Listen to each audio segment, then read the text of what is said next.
दर्शकों नमस्कार। आज मैं आप लोगों के सम्मुख उपस्थित हुआ हूँ जन्म कुंडली के प्रथम भाव लग्न में चंद्रमा के प्रभाव को लेकर। जन्म कुंडली का प्रथम भाव, जिसे लग्न, केंद्र और त्रिकोण तीन भावों के नाम से जाना जाता है, डिपेंड यह भी करेगा कि चंद्रमा लग्न में किस राशि, किस ग्रह की युति और किस ग्रह की दृष्टि में है।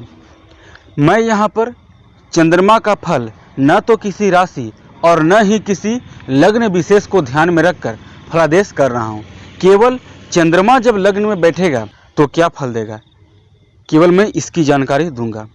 लग्न में चंद्रमा हो तो जातक भावना प्रधान होता है, यानी जातक भावनाओं में बहने वाला होता है। और कई बार यदि इस चंद्रमा पर शनि राहु केतु का प्रभाव या योग हो जाए तो उस स्थिति में जातक भावनाओं में बहकर गलत डिसीजन भी ले लेता है।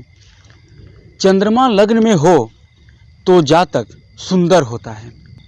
चंद्रमा लग्न में हो तो जातक जल्द आपस में घुल मिल जाता है, किसी के साथ भी जल्द वहां पर अपना जान पहचान वाला बना लेगा। चंद्रमा लग्न में हो जातक की लंबाई अच्छा खासा होता है, यानी 5 फीट 5 इंच से हम ज़्यादा ही कह सकते हैं। ज्योतिष में चंद्रमा को कहा गया है चंद्रमा मनसो जातः। चंद्रमा मन का कारक ग्रह है। काल पुरुष की कुंडली में देखें तो ये चतुर्थ भाव का कारक ग्रह है। चंद्रमा माता का भी कारक ग्रह है। चंद्रमा लग्न में जब बैठा हुआ रहेगा उस स्थिति में जातक को माता से भी लाभ मिलेगा। जातक माता के साथ लगाव रखता है। जातक सोच बूझकर कोई भी डिसीजन लेता है। यहाँ पर यह भी देखना होगा कि चंद्रमा यदि पापी ग्रह से दृष्टि या युत में हुआ तो इसके शुभ फल की संभावना कम ही कही जा सकती है। और जब चंद्रमा यहाँ पर मंगल के साथ योग करे अथवा मंगल की दृष्टि में हो, बृहस्पति के साथ योग करे या बृहस्पति की दृष्टि में हो अथवा शुभ ग्रहों से युत या दृष्ट होकर बैठेगा, उस स्थिति में जातक को शुभ लाभ देखने को मिलेंगे।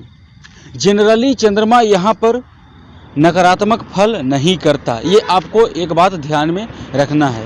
पर ऐसा भी नहीं है केवल चंद्रमा लगन में शुभ फल करता है, ऐसा भी नहीं है। आपके मन में प्रश्न उठ रहे होंगे कि क्या वृश्चिक लग्न में भी चंद्रमा शुभ फलदायी होगा, क्योंकि वृश्चिक राशि में तो चंद्रमा नीच का होता है। तो देखिए, मैं बता दूं कि वृश्चिक राशि में चंद्रमा मात्र 3 डिग्री तक ही नीच का होता है। और जब वृश्चिक राशि के साथ लग्न में बैठेगा तो स्वाभाविक सी बात है कि वृश्चिक लग्न की जन्म कुंडली बन जाएगी। और वृश्चिक लग्न की कुंडली के लिए चंद्रमा भाग्येश होकर लग्न में गया है तो एक शुभ स्थिति है। चंद्रमा की एक ही दृष्टि होती है, सप्तम दृष्टि। तो ये सब अपनी सप्तम दृष्टि से सप्तम भाव को देखेगा। उस स्थिति में वैवाहिक जीवन में यहाँ देखना होगा कि चंद्रमा यदि शुक्ल पक्ष का है तो शुभ ग्रह में गिनती आएगी इसकी, और यदि चंद्रमा कृष्ण पक्ष का है तो इस चंद्रमा की गिनती पापक ग्रह में हो जाएगी। यह जब सप्तम दृष्टि से विवाह स्थान पर देखेगा तो बिजनेस की स्थिति ठीक ठाक रहती है, वैवाहिक जीवन में भी मधुर संबंध होते हैं। बाकी अन्य स्थितियां भी निर्भर करती है। लग्न में चंद्रमा हो जातक का सिल्की बाल होते हैं। यदि लग्न में चंद्रमा हो तो जातक के बाल लंबे होते हैं।